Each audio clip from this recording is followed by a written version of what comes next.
Hello my dear students, अध्ययन the effort के YouTube channel में आप सभी बच्चों का एक बार फिर से स्वागत है। मैं रवि वर्मन। आज का जो लेक्चर है उसमें डिस्कस करेंगे कि जो एग्जामिनेशन हुई D2D 2022 की, उसमें जो क्वेश्चन पूछे गए थे सेट सी क्वेश्चन नंबर 7, जो हमने बताया था कि इसका जो ऑप्शन है वो रॉन्ग ऑप्शन है, उसकी क्लारिफिकेशन के लिए ये वीडियो है। तो देखते हैं क्वेश्चन क्या था और उसमें आपको ऑप्शन क्या क्या दिए गए थे और ये ऑप्शन कैसे आपके आंसर से मैच नहीं करता है। इससे पहले जो कमिंग ईयर के D2D के जो बैचेज जो बननी है 20 जुलाई से हमारे यहाँ फ्रेश बैच कमिंग जो D2D 2023 के लिए है उसकी अनाउंसमेंट हो चुकी है। तो जो भी बच्चे ज्वाइन करना चाहते हैं वो जो दिए हुए नंबर है उस पर आप लोग संपर्क कर सकते हैं 6207254711 एंड 9304262897।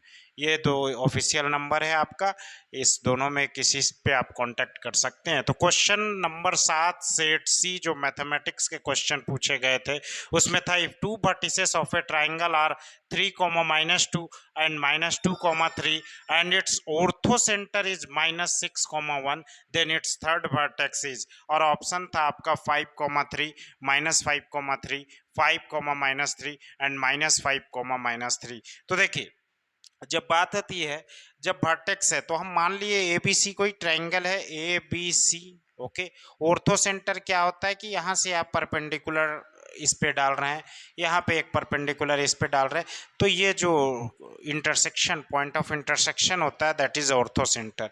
तो आपको एक वर्टिसेस दिया हुआ -2, 3 -2, 3 और दूसरा वर्टेक्सेस आपको दिया हुआ 3, -2। आप कहीं भी इसको मान लीजिए, कोई इशू नहीं। ये ऑर्थो सेंटर का कोऑर्डिनेट्स आपको दिया हुआ -6, 1। आपको क्या बोल रहा है, आप इसका वर्टेक्स निकालिए। तो मान लिए कि यहाँ पे जो है H, K जो है ये इसकी वर्टेक्स रही होगी। तो देखिए यदि आप देखेंगे तो ये लाइन जो है this is perpendicular to this line, ये BC परपेंडिकुलर टू AD। तो हम लोग जब पढ़े थे तो उसमें हम लोग देखे थे कि BC M1 into M2 is equal to -1। इस रिलेशन से यदि आप इसको फाइंड आउट करते हो तो M1 इसका जो स्लोप होगा वो होगा y2 - y1 बटा x2 - x1, और जब इसका स्लोप आप निकालेंगे तो ये वर्टिसेस है, इस दोनों को जब सॉल्यूशन करेंगे तो आपके पास एक इक्वेशन आएगा। सोल्व जो इक्वेशन आएगा दैट इज यहाँ नीचे दिख नहीं रहा है, आप लोग लिख लीजिए 3h - k + 9 is equal to 0। जब आप इस लाइन को और इस लाइन को परपेंडिकुलर के स्लोप के रिलेशन से आप इसको सॉल्यूशन करते हैं तो अगेन जब आप आते हैं कि इस लाइन को और इस लाइन को, ये दोनों भी आपस में परपेंडिकुलर है, इस दोनों को यदि आप इक्वेशन लेके यदि आप सॉल्यूशन करते हैं तो आपके पास इक्वेशन जो आता है k - h - 7 is equal to 0। यहाँ भी इसका स्लोप आप, ये जो स्लोप है ये O और C, इस लाइन को आप ले लेंगे, इस दोनों कोऑर्डिनेट्स से इसका स्लोप निकाल लेंगे और इसका स्लोप इस दोनों कोऑर्डिनेट से निकाल लेंगे, और दोनों स्लोप के प्रोडक्ट को -1 से जब इक्वेट कीजिएगा तो आपके पास जो इक्वेशन आएगा ये आएगा। और इस दोनों इक्वेशन को यदि आप सिंप्लीफाई करते हैं तो h इज इक्वल टू -1 आता है और k इज इक्वल टू 6। यानी यहाँ का जो वर्टेक्स होना चाहिए वो था -1, 6, जो कि आपके ऑप्शन में नहीं दिए गए, कोई भी ऑप्शन में नहीं था। इसका मतलब है कि यदि आप इसको इसमें क्या है क्लेम करते हैं तो आपको जो है नंबर्स इसके फुल मार्क्स आपको दिए जाएंगे। ठीक है, अगेन एक और क्वेश्चन था, I think question number 18 wrong option उसमें थे। तो क्वेश्चन नंबर 18 जो था वो था लिमिट से सवाल था, और वो क्वेश्चन क्या था उसको हम लोग देख लेते हैं। तो क्वेश्चन नंबर 18 जो था वो था, मुझे तो याद है क्वेश्चन नंबर 18, क्वेश्चन नंबर 18 में था limit of n tends to infinity.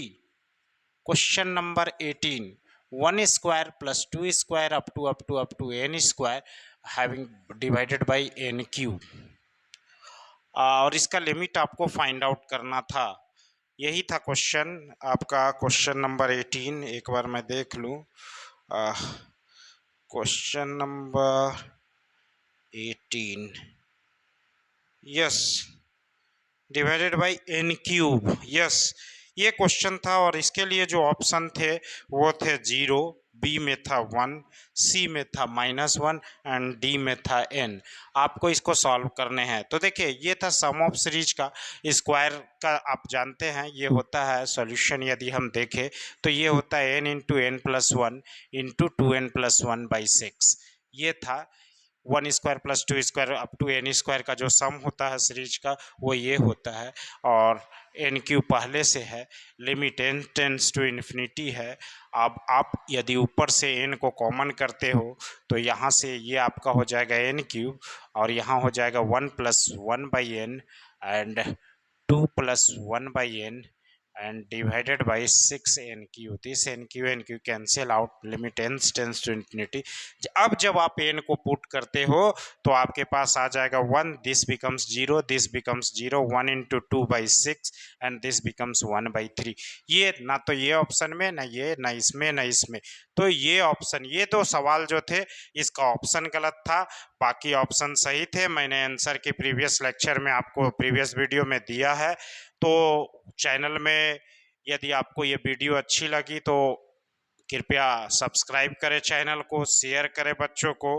और जो नेक्स्ट वीडियो है उसमें हम लोग फिजिक्स और केमिस्ट्री को लेके आएंगे कि उसका आंसर की क्या है, क्या उसमें भी कुछ गलत सवाल है या उसके सारे सवाल सही है। तब तक के लिए बच्चों धन्यवाद।